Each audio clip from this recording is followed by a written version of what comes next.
Hello everyone, I hope you are fine. Let's start reviewing the tenses that you need to revise before sending for the national exam.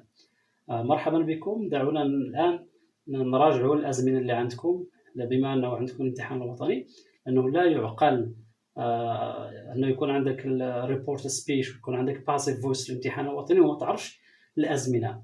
ريبورت سبيش وهو درس شوية المستوى ديالو عالي، كذلك باسيف فويس كيحتاج انك تعرف تكون عندك معرفه سابقه بالتنسز الازمنه اللي عندنا في الانجليزيه. اليوم غادي نبدا لكم سيمبل بريزنت، وهو زمن بسيط. الزمن الاولي هو اول ما يبدا به المتعلم المبتدئ في اللغه الانجليزيه. تنس ريفيو يعني مراجعه ديال الازمنه. نبداو الان بالسيمبل بريزنت. سيمبل بريزنت يعني الحاضر البسيط المضارع البسيط. وفي هذا الدرس غادي نتوقف عند verb to be، فعل يكون. هذا الverb to be مهم جدا لأنه يستعمل كثيرا في كثير من الأزمنة، وضروري أنك تفهموه وتعرفوه وتضبطوه بشكل كبير. كيفاش كنصرفوا verb to be؟ وعندنا هنا affirmative يعني الإيجاب، النفي والسؤال negative and question. وهنا عندنا الضمائر ديال الفاعل subject pronouns، وهذا I, he, she, it, you, we, they. I يعني أنا بالعربي، هي هو كنديروا للعاقل محمد سمير الى اخره. شي هي للعاقله كريمه جين whatever. it هذا كيكون شي حاجه غير عاقل سواء كان مذكر او مؤنث، هو وهي غير العاقل لغير العاقل. you اللي هو انت انتما انتم انتن.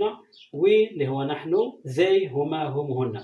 فهذه الضمائر اسمها ضمائر الفاعل subject pronouns. الان verb to be اللي هضرنا عليه هنا كيفاش غادي نصرفوه في الزمن الحاضر البسيط.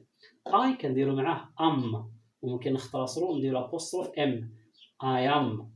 he she it كنخدموا معاهم is، وممكن نختصروا ندير s كنقولوا his ولا he is she is it is ولا it's his she's.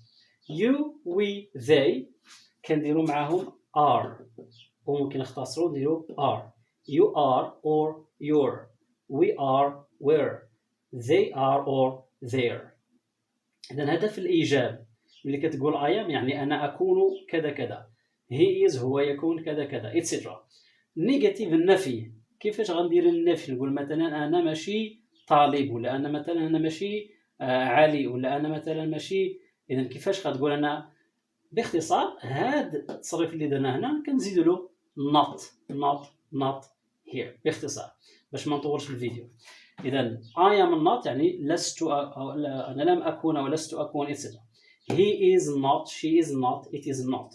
you are not we are not they are not. هدف النفي. السؤال كيفاش كنديروا؟ باختصار هادو اللي درنا هنا كنبداو بهم هما الأولين. am I a student am I إذا كتبدا بهذا وكتسول am I right واش أنا على حق. am I right am I. is ونديروا مع هاد الثلاثه اللي قلنا هنا كتحطهم هنا وتجيب التتمه ديال الجمله. مثلا is he a student واش هو طالب. is she a teacher واش هي استاذه etc. are كنبداو به هنا ونحطوا بقيه الضمائر ونجيبوا التتمه ديال الجمله.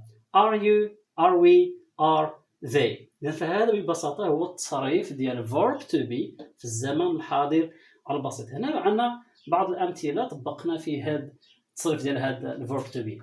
example مثال I am علي أنا علي أنا أكون علي. I am Moroccan أنا مغربي أنا أكون مغربيا. This is my friend John هذا يكون صديقي جون. he هو is not ليس لم يكن Moroccan ليس مغربيا. he is American هو يكون أمريكيا. we are students نحن نكون طلبة أو تلاميذ. إذا فهذا باختصار التصريف ديال verb to be في الزمن الحاضر البسيط. كما قلت زمن verb to be هذا نحتاجه في كثير من الأمور، وخاصة عندما نكون نحتاج إلى passive voice. يعني ملي غادي نهضروا على passive voice غادي نستعمله بزاف.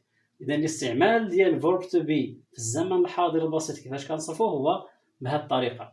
الآن نجيو نطبقوا هذا الشيء اللي قلنا في هذا الدرس على هذاك الجزء اللي على هذا التطبيق. هو تطبيق بسيط جدا.